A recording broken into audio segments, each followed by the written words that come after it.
औज़ुबिल्लाहिमिनश्शैतानिर्रजीम बिस्मिल्लाहिर्रहमानिर्रहीम। जी दोस्तों, अस्सलाम वालेकुम। उम्मीद करता हूँ आप सब दोस्त खैरियत से होंगे।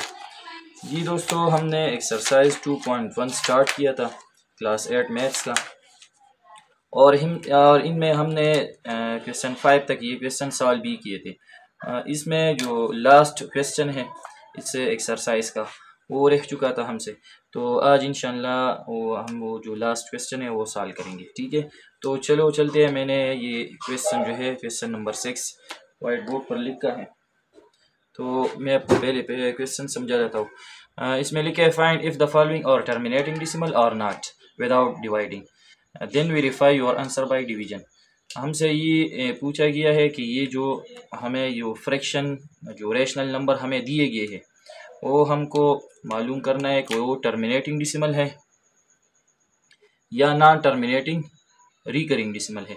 लेकिन डिवीजन के बगैर हम इसको डिवाइड नहीं करेंगे और हम डायरेक्ट ये मालूम करेंगे कि ये टर्मिनेटिंग डिसिमल है या नॉन टर्मिनेटिंग रिकरिंग डिसिमल है, और फिर हमको वो जो आंसर हमारा आता है उसको हमने वेरीफाई भी करना है। ठीक है, तो लेट्स चलते हैं। क्वेश्चन नंबर फर्स्ट यह है 7/9। सोल्यूशन स्टार्ट कर देता हूँ। 7/9, तो अब हम डिवाइड करेंगे 7 डिवाइडेड बाय 9। ठीक है, सॉरी, डिवीजन के बगैर हमने इसको सॉल्व करना है, तो मैं इसे साफ कर देता हूँ। तो हमने ये पढ़ा था कि जब हम को ये मालूम करना पड़े कि ये जो हमें फ्रैक्शन दिए गए हैं कि वो टर्मिनेटिंग डिसिमल है या नॉन टर्मिनेटिंग विदाउट डिवीजन, तो हमें क्या करना होगा, हमने इस न्यूमरेटर और डिनोमिनेटर में फैक्टराइजेशन इसको हमने फैक्टराइज करना है, और फिर हमने देखना है कि जो डिनोमिनेटर है अगर इसमें हमारे पास डिनोमिनेटर में 2 या 5 या 2 and 5 आ जाए तो वो कौन सा डिसिमल होगा, वो टर्मिनेटिंग डिसिमल। अगर इसके अलावा कोई और फैक्टर आ जाए तो फिर वो क्या होगा, नॉन टर्मिनेटिंग रिकरिंग डिसिमल। तो चलो मैं इसको फैक्टराइज कर देता हूँ। ठीक है, नाउ हम फैक्टराइज कर देते हैं किसको, 7 को। बाई प्राइम फैक्टराइजेशन हमने इसको फैक्टराइज करना है। ठीक है, तो ये 7 से सॉल्व होगा, 7 1 जार 7, तो ये सॉल्व हो गया। इस तरह 9 को फैक्टराइज करना है, तो ये क्या आता है 3 से, 3 3 जार 9, 3 1 जार 3, तो इस तरह 7/9 ये इक्वल हो गया 7 मल्टीप्लाई बाई 1 और डिवाइडेड बाई 3 मल्टीप्लाई बाई 3। अब इसमें कोई कटिंग वगैरह नहीं हो रही, और डिनोमिनेटर में फैक्टर कौन से आ गई, 3 मल्टीप्लाई बाई 3। तो हमने ये पढ़ा था कि अगर डिनोमिनेटर में 2 या 5 आ जाए, या सिर्फ 2 आ जाए या सिर्फ 5 आ जाए, या 2 and 5 टुगेदर आ जाए, तो फिर क्या होगा, टर्मिनेटिंग डिसिमल। तो अब यहाँ पर डिनोमिनेटर में हमारे साथ क्या आ गया है 3 3, तो इसका मतलब ये है कि ये क्या है, नॉन टर्मिनेटिंग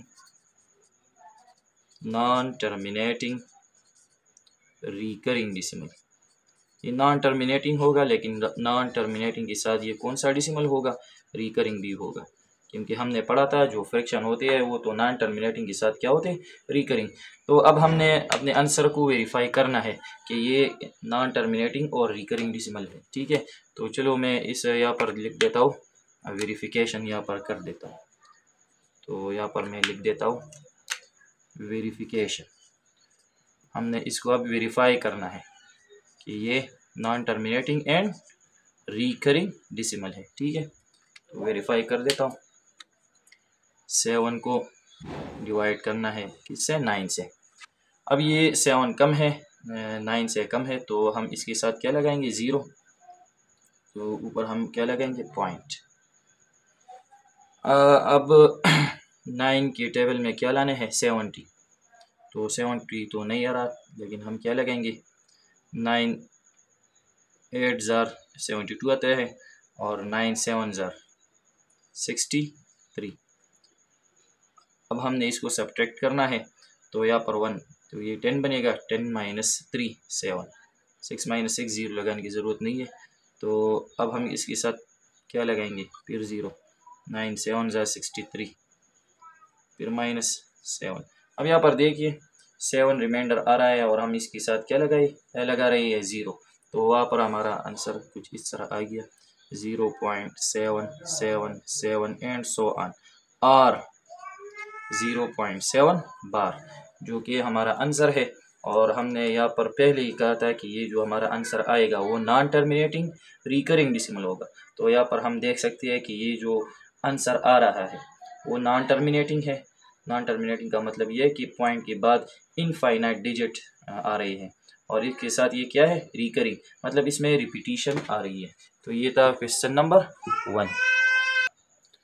अब ये दोस्तों इसका सेकंड पार्ट है 8/13।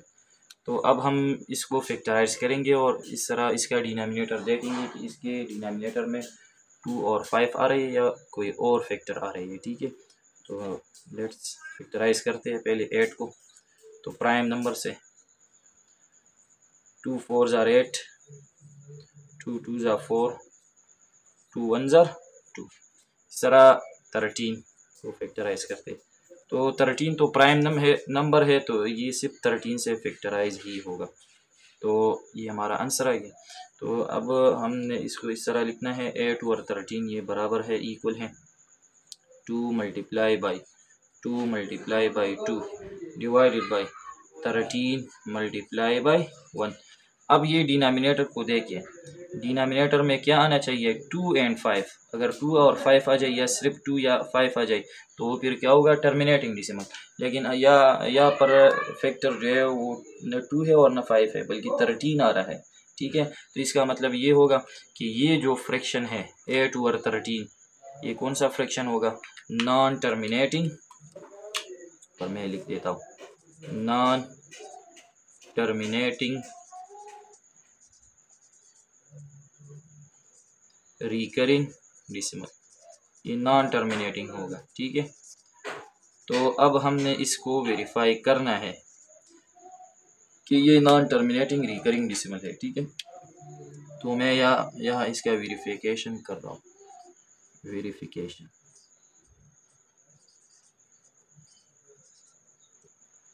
तो अब हमने क्या करना है, 18 को डिवाइड करना है, किस से, 13 से डिवाइड करना है।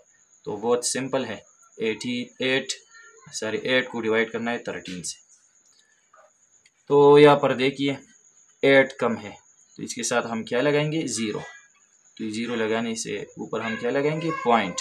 ठीक है, अब हम और इसके 13 के साथ मैं मल्टीप्लाई कर देता हूँ 6। तो देखिए क्या आता है, 6 3 ज़ार 18, 8 1 कैरी, 6 1 ज़ार 6 एंड 1 7 78, जो कि ठीक है।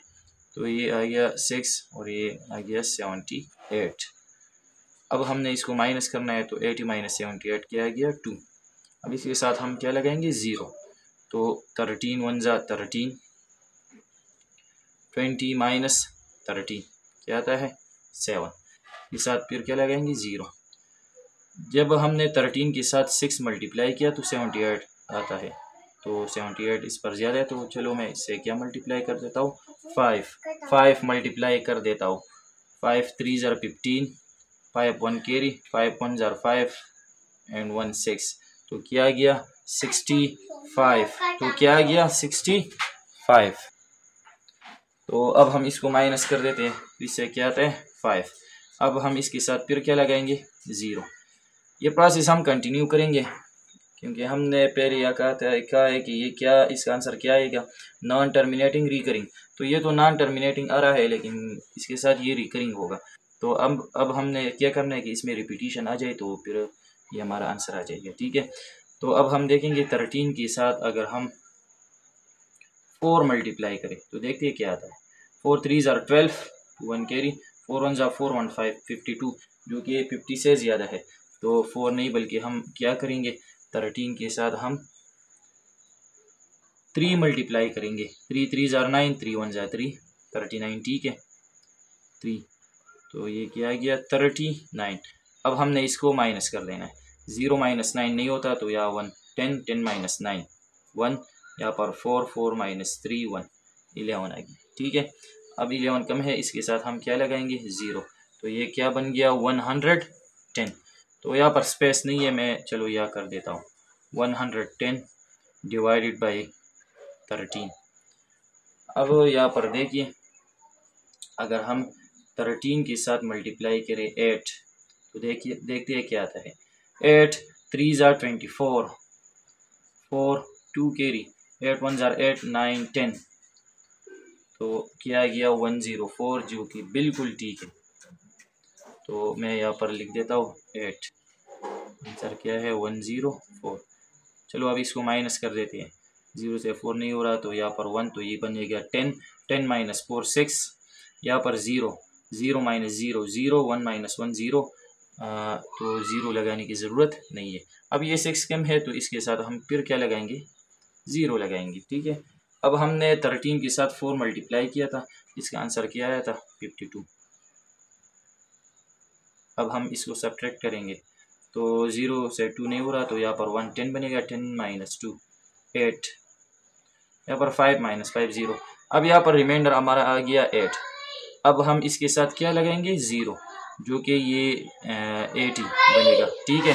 तो 80 फिर इसके बाद 20 इस तरह आएगा, तो 13 मल्टीप्लाई बाई 6, तो हमारा आंसर आएगा 78। फिर इससे रिमाइंडर क्या आएगा 2, तो हमारा आंसर कुछ इस तरह आ गया 0.613846 एंड सो ऑन।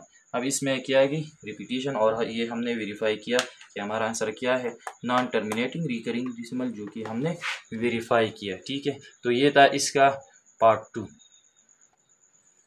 अब दोस्तों ये है इसका पार्ट सी, ठीक है, जो कि है 7 डिवाइडेड बाई -6। तो चलो मैं इसको इस तरह लिख देता हूँ, ये 7 पॉजिटिव है और 6 नेगेटिव है। तो पहले हम प्लस डिवाइडेड बाई माइनस, जो कि आता है -7/6।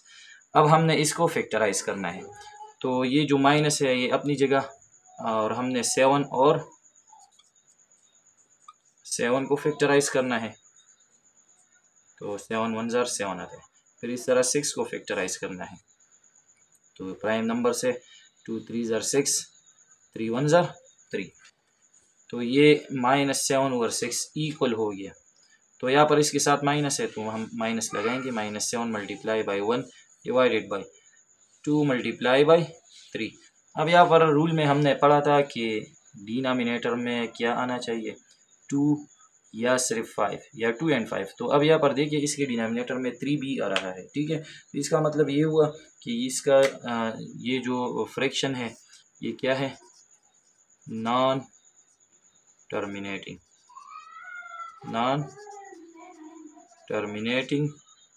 Recurring decimal. ये क्या होगा, नॉन टर्मिनेटिंग रिकरिंग डेसिमल। तो अब हमने इसको क्या करना है, वेरीफाई करना है, ठीक है। तो मैं यहाँ इसका वेरिफिकेशन कर देता हूँ, वेरिफिकेशन। तो चलो मैं वेरीफाई कर देता हूँ। हमने 7 को 6 से डिवाइड करना है, लेकिन जो भी आंसर आ जाए इसके साथ हमने क्या लगाना है, सिंपल सा माइनस लगाना है, ठीक है। तो चलो मैं इसको वेरीफाई कर देता हूँ, 7 डिवाइडेड बाई 6, तो 6 1 ज़ार 6, 7 माइनस 6 1। अब हम इसके साथ क्या लगाएंगे 0, तो ऊपर हम पॉइंट लगाएंगे, फिर 6 1 ज़ार 6, 10 माइनस 6 4, इसके साथ हम क्या लगाएंगे फिर से 0, तो 6 6 ज़ार 36, 40 माइनस 36 4, इसके साथ फिर 0, 6 6 ज़ार 36, 40 माइनस 36 4। अब यहाँ पर देखिए हमारे पास रिमाइंडर 4 आ रहा है और हम इसके साथ क्या लगा रही है, 0 लगा रही है। तो यहाँ पर ये रिपीटिशन आ गई, ठीक है। तो इसका आंसर इस तरह आ गया 1.1666 एंड सो ऑन। तो और ये क्या है, नेगेटिव, तो इसके साथ हम माइनस लगाएंगे, ठीक है। तो इससे ये पता चला, हमने यहाँ पर पहले ये पता लगाया था कि ये जो फ्रैक्शन है या ये जो रेशनल नंबर है ये नॉन टर्मिनेटिंग रिकरिंग डेसिमल होगा। तो यह हमने इसकी वेरिफिकेशन भी कर ली, जो कि है non terminating and recurring decimal. दोस्तों ये है इसका पार्ट डी। तो चलो हम पहले इसको फैक्टराइज कर देते हैं, ठीक है। 10 2 5 ज़ार 10, 5 1 ज़ार 5। इस तरह हम 11 को भी फैक्टराइज कर देते हैं, 11 1 ज़ार 11। तो इससे क्या गया 10/11 इज इक्वल टू 10 की फैक्टर कौन से है 2 मल्टीप्लाई बाई 5 और 11 की केस कौन सी है 11 मल्टीप्लाई बाई 1। तो हमने पढ़ा था कि अगर डिनोमिनेटर में 2 या 5 आ जाए या 2 आ जाए या 5 या 2 एंड 5 आ जाए तो वो क्या होगा, वो टर्मिनेटिंग डेसिमल। तो अब हमारे पास डिनोमिनेटर में 11 और 1 आ रहे हैं, ठीक है, 2 और 5 है लेकिन वो न्यूमरेटर में, और हम किसको चेक करेंगे डिनोमिनेटर को। इससे ये पता चलता है कि ये क्या होगा, ये भी non terminating and recurring decimal होगा। तो यहाँ पर मैं लिख देता हूँ नॉन टर्मिनेटिंग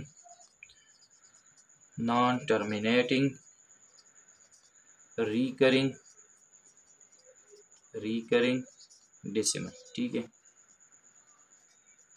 तो इसका वेरिफिकेशन आप लोगों ने खुद कराना है, ठीक है, जिस तरह मैंने ये जो बाकी क्वेश्चन में किया, तो इसका वेरिफिकेशन आपने खुद कराना है, ठीक है।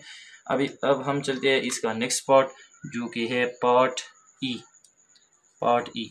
वो है -3/2 सॉल्यूशन, -3/2। तो अब यहाँ पर देखिए, इसमें फैक्टराइजेशन की कोई ज़रूरत नहीं है, क्योंकि हमने पढ़ा था कि अगर डिनोमिनेटर में 2 या 5 मौजूद हो, 2 मौजूद हो या 5 मौजूद हो या दोनों मौजूद हो, तो इससे क्या पता चलेगा कि ये हमारे पास फिर क्या होंगे, टर्मिनेटिंग डेसिमल। अब यहाँ से पहले क्वेश्चन में 2 मौजूद है डिनोमिनेटर में, वो मौजूद है, तो इसका मतलब ये हुआ कि ये कौन सा डेसिमल होगा, ये होगा टर्मिनेटिंग डेसिमल। अगर हम इसको डिवाइड करेंगे तो ये टर्मिनेटिंग डेसिमल होगा। तो अब हम इसका वेरिफिकेशन करेंगे कि ये वाकई क्या है, टर्मिनेटिंग डेसिमल है, ठीक है। तो चलो मैं इसका वेरिफिकेशन कर देता हूँ। तो अब हमने क्या करना है, सिंपल 3 को डिवाइड करना है, किससे, 2 से डिवाइड करना है। 3 डिवाइडेड बाई 2, 2 1 ज़ार 2, 3 - 2 1। अब हम इसके साथ क्या लगाएंगे, 0 और ऊपर पॉइंट, 2 5 ज़ार 10, जो कि ख़त्म हो गया, और ये क्या आ गया 1.5 इसका आंसर आ गया, जो कि क्या है, टर्मिनेटिंग डेसिमल। लेकिन यहाँ पर इसके साथ माइनस है, तो इसके साथ हम क्या लगाएंगे, माइनस लगाएंगे। तो ये इसका आंसर आ गया, जो कि क्या है, टर्मिनेटिंग डेसिमल। दोस्तों ये है इसका पार्ट एफ, जो कि है 7/5। तो इसका डिनोमिनेटर देखिए, इसमें पहले से 5 मौजूद है, तो इससे ये पता चलेगा कि ये क्या है, ये टर्मिनेटिंग डेसिमल है। क्या है, टर्मिनेटिंग डेसिमल। और इसका वेरिफिकेशन भी आप लोगों ने खुद कराना है, ठीक है। ये टर्मिनेटिंग डेसिमल होगा, ये बहुत सिंपल है, आप लोगों ने खुद कराना है। अब इसका पार्ट एफ हो गया। पार्ट जी को देखिए, ये है 13/10। अब हमने इसको फैक्टराइज करना है और फिर देखेंगे कि डिनोमिनेटर में क्या आ रहे हैं। तो 13 1 ज़ार 13, फिर इसके बाद 10, 2 5 ज़ार 10 से प्राइम नंबर से फैक्टराइज करना है, 5 1 ज़ार 5। तो हमारे पास 13/10 ये इक्वल हो गया 13 मल्टीप्लाई बाई 1, जो कि 13 की फैक्टर है, और डिनोमिनेटर में 2 मल्टीप्लाई बाई 5। यहाँ पर देखिए हमारे पास डिनोमिनेटर में 2 एंड 5 आ गई, जो क्या रिप्रेजेंट करता है, जो ये प्रेजेंट करता है कि ये क्या होगा, टर्मिनेटिंग डेसिमल। क्योंकि हमने पढ़ा था कि डिनोमिनेटर में या 2 आना चाहिए या सिर्फ 5 या 2 एंड 5 आने चाहिए। तो इस डिनोमिनेटर में क्या आ गई, 2 एंड 5 टर्मिनेटिंग डेसिमल। तो आपने भी इसका वेरिफिकेशन खुद से करना है, बहुत ईजी है। 13 को सिंपल डिवाइड करना है, किससे, 10 से डिवाइड करना है। नेक्स्ट चलती है पार्ट एच की तरफ, जो कि है 25 डिवाइडेड बाई 15। तो 25 डिवाइडेड बाई 15, चलो इसको पहले फैक्टराइज करते हैं। 25 5 से फैक्टराइज हो रहा है, 5 5 ज़ार 25, 5 1 ज़ार 5, इस तरह 15, 3 5 ज़ार 15, 5 1 ज़ार 5। तो ये इक्वल हो गया 25/15, ये बराबर हो गया 5 multiply by 5 divided by 3 multiply by 5। 5 5 से कट हो गया, तो ये क्या बच गया, 5/3। अब इसकी डिनोमिनेटर को देखिए, इसमें 3 आ रहा है, और हमने कहा था कि डिनोमिनेटर में 2 या 5 आने चाहिए, या सिर्फ 2 एंड 5। इसका मतलब ये हुआ कि ये कौन सा डेसिमल होगा, 2 और 5 के अलावा और फैक्टर है, तो ये क्या होगा, non terminating non terminating recurring decimal. ठीक है, नॉन टर्मिनेटिंग रिकरिंग डेसिमल होगा। तो अब हमने इसको क्या करना है, इसको वेरीफाई करना है। तो यहाँ पर मैं लिख देता हूँ वेरिफिकेशन। तो अब हमने क्या करना है, सिंपल 25 को डिवाइड करना है किससे, 15 से। 25 डिवाइडेड बाई 15, यहाँ पर देखिए 15 1 ज़ार 15, 5 माइनस 5 0, 2 माइनस 1 1, 10 आ गया। इसके साथ हम क्या लगाएंगे 0, तो ऊपर हम क्या लगाएंगे पॉइंट। ठीक है, अब 15 के साथ हम क्या मल्टीप्लाई करें जिससे 100 आ जाए, या 100 नहीं तो इससे कम। तो 15 2 ज़ार 30 आता है, 15 4 ज़ार 15, 6 ज़ार 6 5 ज़ार 30, 0 3 कैरी, 6 1 ज़ार 6 7 8 9, तो ये ठीक है 6, तो इससे क्या आ गया 90। 100 माइनस 90 क्या आ गया 10। अब हम इसके साथ फिर क्या लगाएंगे 0, तो फिर 6 90। अब यहाँ पर देखिए हमारे पास रिमाइंडर जो है वो 10 आ रहा है और हम इसके साथ 0 लगा रहे हैं। इसमें क्या आ गई रिपीटिशन, तो इसका आंसर आ गया 1.666 एंड सो ऑन। और हम इसको इस तरह भी लिख सकते हैं 1.6 बार, जो कि क्या है नॉन टर्मिनेटिंग रिकरिंग डेसिमल। तो दोस्तों ये था चैप्टर 2 का एक्सरसाइज 2.1 और इसका ये लास्ट क्वेश्चन था। उम्मीद है आप सब दोस्तों को ये समझ आ गई होगी। अगर फिर भी कोई मसला हो तो आप पूछ सकते हैं। थैंक्स।